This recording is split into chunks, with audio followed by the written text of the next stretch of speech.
Baik, bismillahirrahmanirrahim. Lalu diawali dengan takbir. Takbir. Takbir. Takbir. Bismillahirrahmanirrahim. Assalamualaikum warahmatullahi wabarakatuh. Saya ingin dudukkan perkara PIK 2, kasus pagar laut, sertifikat laut, dan perampasan tanah rakyat Banten oleh oligarki properti perampas tanah rakyat. Saya sebut Aguan dan Antoni Salim. Itu sebenarnya ada beberapa pelanggaran hukum yang dilakukan. Pertama, pelanggaran hukum perdata.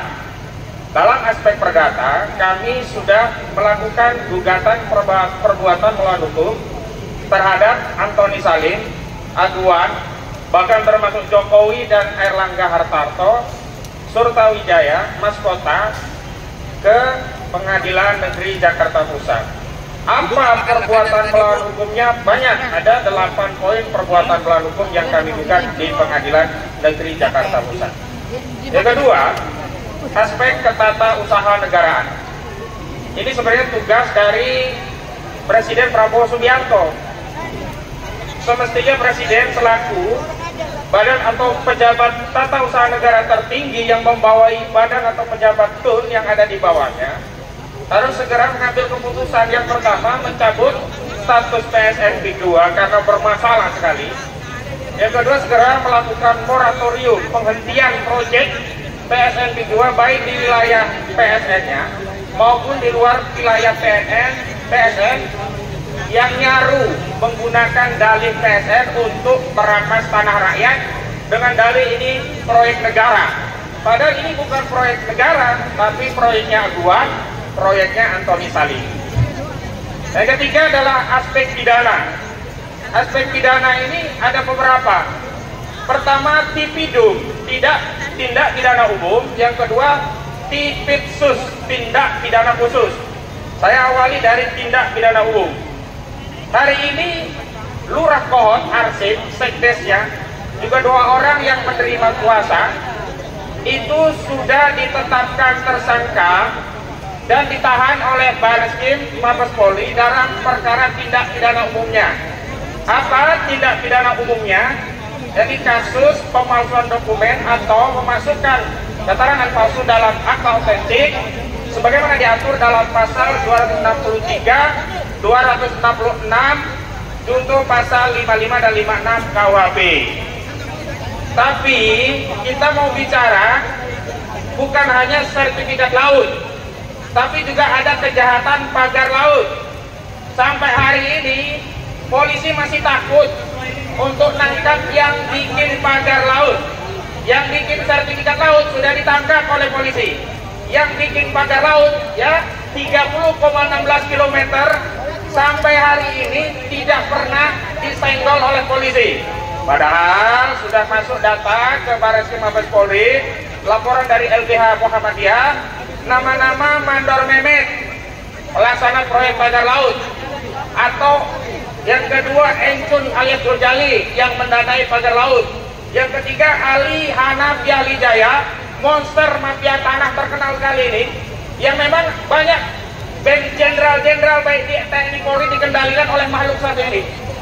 Jangan-jangan polisi takut mengusut kasus pagar laut karena petinggi Polri sudah disuap oleh Aguan dan Antoni Salim. Takbir! Allahu Akbar. Jadi jangan hanya berani sama Lurah Kohot, Kades Kohot yang cembre diciduk, yang gede gak berani.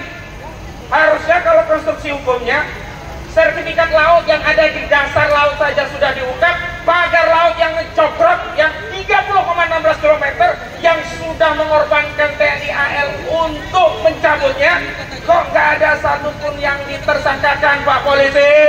Takut apa takut Pak Polisi? Takut atau takut Pak Polisi?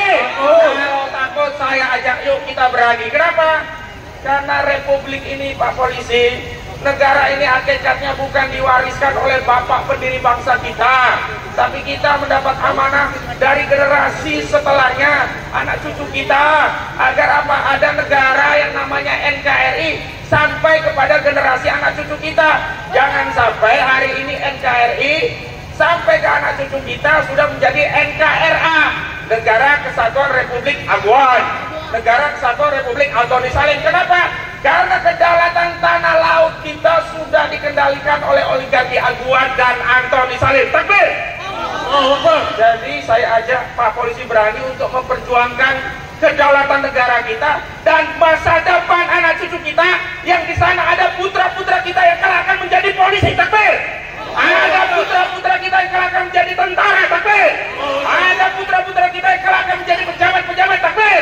Dan ada generasi selanjutnya rakyat Republik ini yang akan makan dari bumi Indonesia yang hari ini dirampas oleh Aguan dan Antoni Salim. Takbir!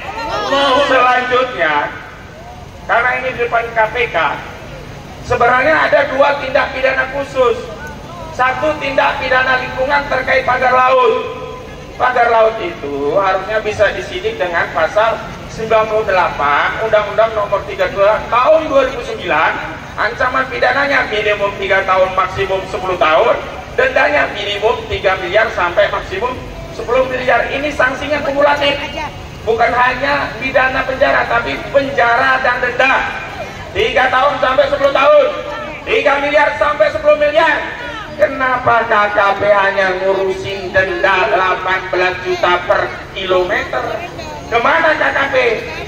Dan sampai hari ini denda 18 juta itu belum pernah dibayar karena KKP, polisi sampai hari belum menemukan siapa pemagar laut. Padahal di Kabupaten Tangerang yang ramainya belakangan, pemagarnya udah ketahuan, dihukum untuk nyabut sendiri. Lah di Tangerang kok nggak ketahuan? Kok harus TNI AL yang nyabut? Ini negara apakah sudah kalah dengan Aguan dan Antoni Salim? Takbir! Allah.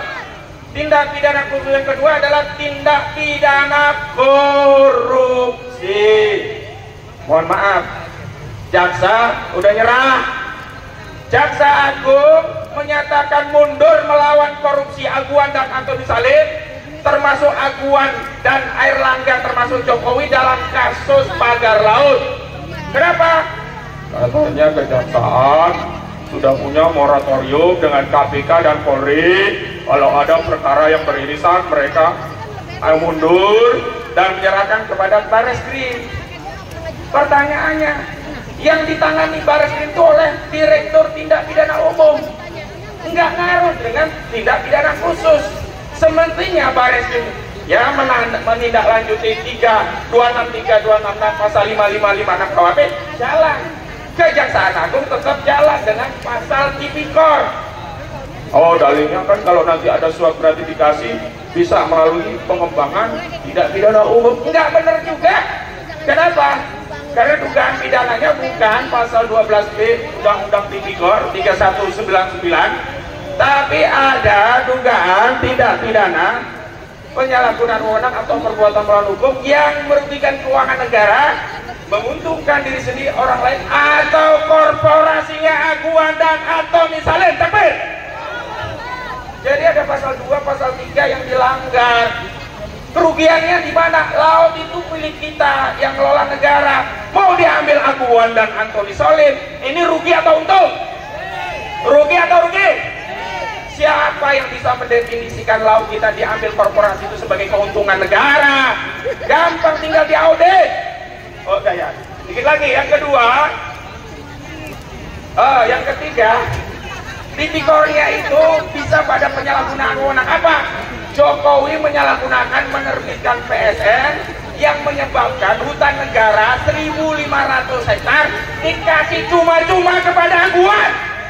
Kurang ajar.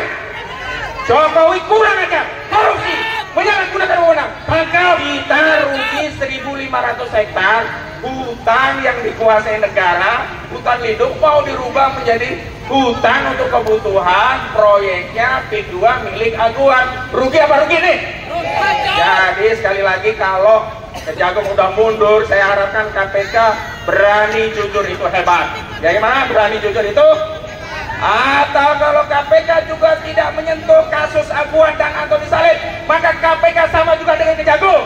KPK di bawah kendali Jokowi, KPK di bawah kendali oligarki, KPK di bawah kendali oligarki Aguan dan Antoni Salim. Takbir!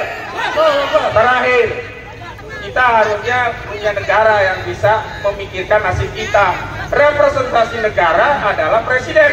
Tapi saat kita teriak ya adile Jokowi, tangkap Jokowi, kepala negara wakil kita representasi rakyat mengatakan apa? Dasmu, dasmu. Pak Jokowi, Pak Jokowi. Apa artinya?